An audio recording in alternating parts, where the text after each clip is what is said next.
Hello, this is Linda Vetras Nichols, and do I have an amazing woman with me, Jennifer Beitz. Welcome, Jennifer. Hi, Linda. I'm happy to share conversation with you today. Yay!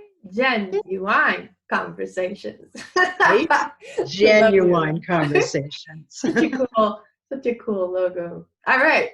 So we're talking about be authentic. Now, Jennifer, you're like one of the most amazing, authentic people I know.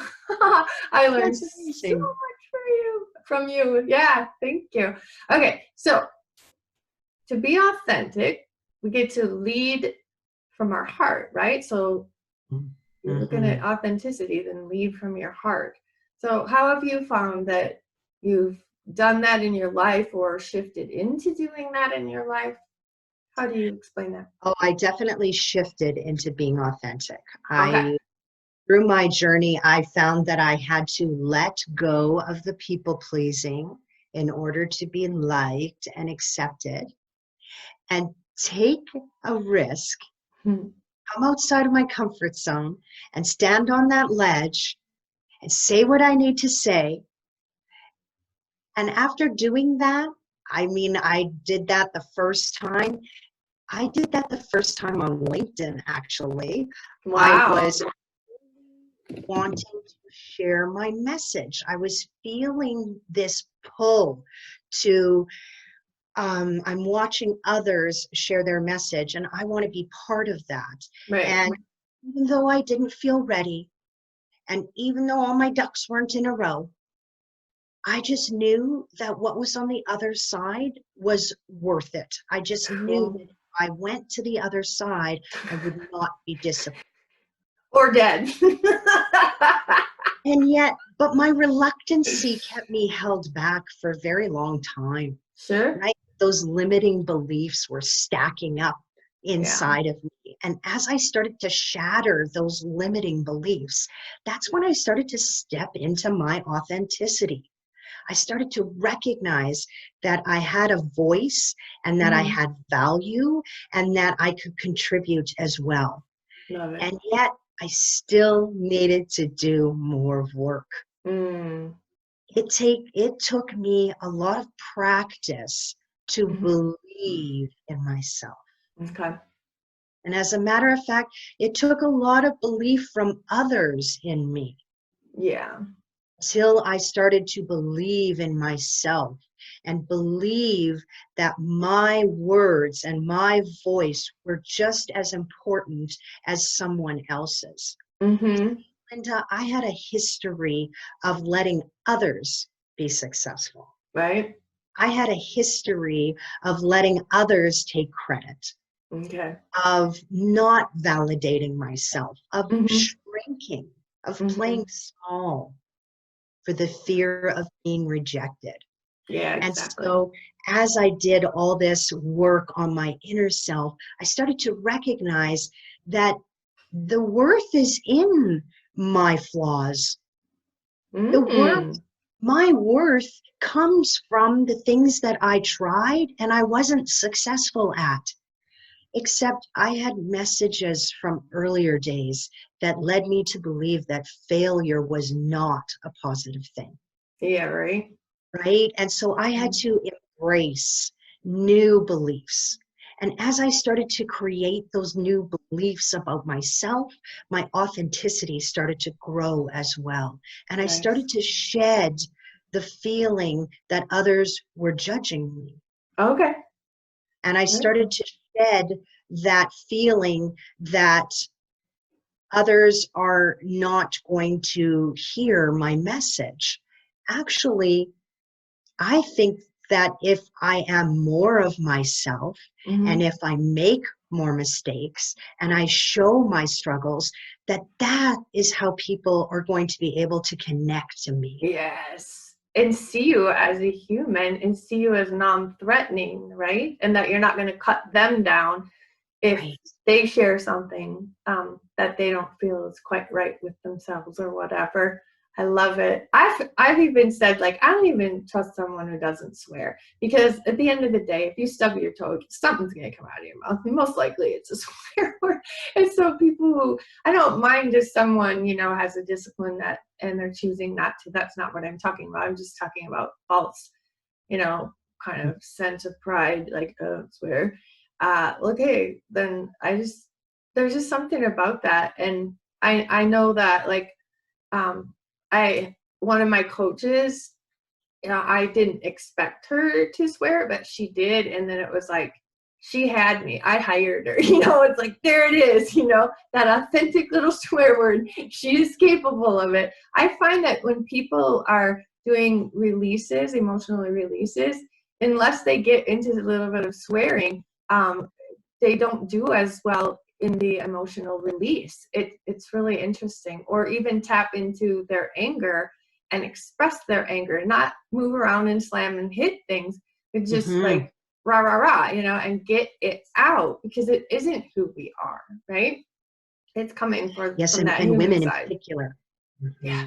Yeah. And why do we stuff it until one of our kids sets us off, and then the kid gets it, right? Instead Right. of just going by ourselves and chew ourselves out or chew somebody else out. You don't have to do it to their face, right? And then just release them with, you know, the forgiveness piece, right? And that you do love them. Cool beans. Okay, so be yourself, right?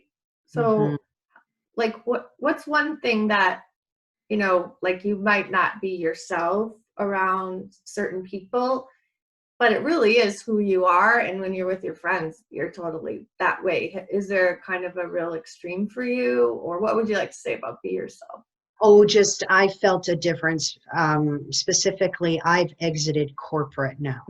So Right. while I was in corporate, I would say that as much as I wanted to bring my authentic self to work, that in a corporate environment, they're still working on accepting authenticity.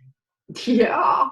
Right. And so Yeah. I found too, especially while I was doing the transformation work, and Right. then going to a corporate environment and feeling kind of trapped in there where I can't really be my authentic self. I Okay. can't really express my opinions for the fear of whatever consequences there may be. Sure. That is, now that I've decided to leave corporate and step into running my own business, Right. those masks have been taken off now. And Okay. now I just show up exactly how I am. Mm-hmm. Because I know that that's my truth. Right. And when you stand and lead from your truth, well, nothing else matters. No, and people feel it. They can actually see who you really are via they're attracted to the real you vibration. Otherwise, the other vibrations, it's fake. Like, that's not a vibration people can even be attracted to. It's kind of weird, you know? So yeah, and it didn't take you all that long to get your first client, because you had stepped into authenticity, right? Even Linda, something that I did is when I created my first video, I didn't wear makeup. Yeah.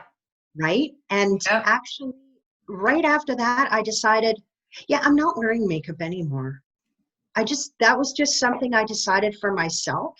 And the reasoning behind it was, if I'm going to be in this position where I want to turn on the camera and make a video at different, when I'm feeling it, when I'm in the moment, then I don't want to worry about that stuff. So I'm just going to shed that stuff right now. There's actually an app that puts makeup on for you. Oh, is there? Well, maybe I need to do that. Maybe just new enough. Right? That's awesome. About taking off my makeup to just lent itself to the authenticity. Absolutely. And women actually really, really appreciate that. Even men. I talked to some guy who thought that, you know, when his wife was, you know, super pregnant and puffy in her face and no makeup, that was when she was like the most beautiful to him. Isn't that fun? Also, it really, especially for women, because we're conditioned to wear makeup, Mm-hmm. there is a bit of letting go that has to happen there, right? But Yep. what a sense of freedom when you do, Yeah. Yeah. And if you right? want to get really authentic, there's an experiment where men were looking at pictures of their wives' vaginas. They were presented with them. And then the wives listened in to hear what they had to say, because the wives were like, oh, and oh, it's beautiful. And, some of the men were tearing up and the women were just like, are you kidding me? Really? Like even that part of me is beautiful. Like you think that's beautiful? Because it's so trained out of us. Like, Right? that's dirty place and don't look there. And yeah, interesting though. All Right. right. And I think part of my authenticity is wanting others to feel that they can be themselves as well. Yeah. Hmm. Absolutely. That you're really good at that, and you do such a beautiful job of edifying others, which puts them in a safe space, and they kind of can relax and open up and be more authentic themselves. So, kisses Hmm. to you for that one. Okay, and then stand out, right? So that's how you do it. Get authentic and share who you really are, and then people can actually see you and even coach with you or buy from you or whatever it is. If you've got a coworker, they're going to be more committed to working with you, right? Hmm. Oh, the standout piece took me a long time, Linda. I was actually operating from autopilot and I was trying to fit in. Yeah, And right. it brought me so much stress and tension. Mm-hmm. And it Yeah. was through this transformation that I finally have learned to be my authentic self and Mm-hmm. stand in my own power and stand out. And it's not a negative. Right. I Right. often viewed the standing out as a negative, Mm-hmm. and that you had to be not authentic. Actually, you had to be Yeah. loud and obnoxious and demanding to, Oh, interesting. That was your right. your image of standing out. Yeah. Right? Very Yes. cool. And for a woman to, the labels that come in with that, when a Mm-hmm. woman is passionate and her voice goes up, how Mm-hmm. that's misconstrued for anger at times. Mm-hmm. And so, I'm a very passionate person, and at times when I'm trying to be heard, right, I can just be loud and obnoxious. And so I had to get comfortable with myself Mm-hmm. and my own what I viewed as weaknesses, Mm-hmm. and cultivate an attitude of gratitude out of that, and Right. recognize that, and we can also turn our weaknesses into our strengths. Mm-hmm. And so it's not about fitting into these pretty little boxes. It's Mm-hmm. about learning and discovering your own self so that you can stand out Right. amongst everyone else And and not stand up. Yeah. blend in and play small. Yeah, absolutely. And that takes me to the word receive, because like in Australia they have the tall poppy syndrome, right? So like if you can't receive a compliment without some joke, right? Yes. So if you don't joke about it and you say like thank you, like oh, she has tall poppy syndrome, right? She's just trying to be better than the rest of us. And that's their idea, warped Right. idea of stand out, right? And so receiving is so huge. And as women, uh, that's we're everybody else is on the receiving end of our gifts and our help and whatever. Hmm. So that's another switch is receive, and I just find that really fascinating Hmm. as well. So Hmm. very cool. Yeah, Thank I'm not you. so afraid to stand out now. I actually see Yeah. it as a strength now. Yay, you.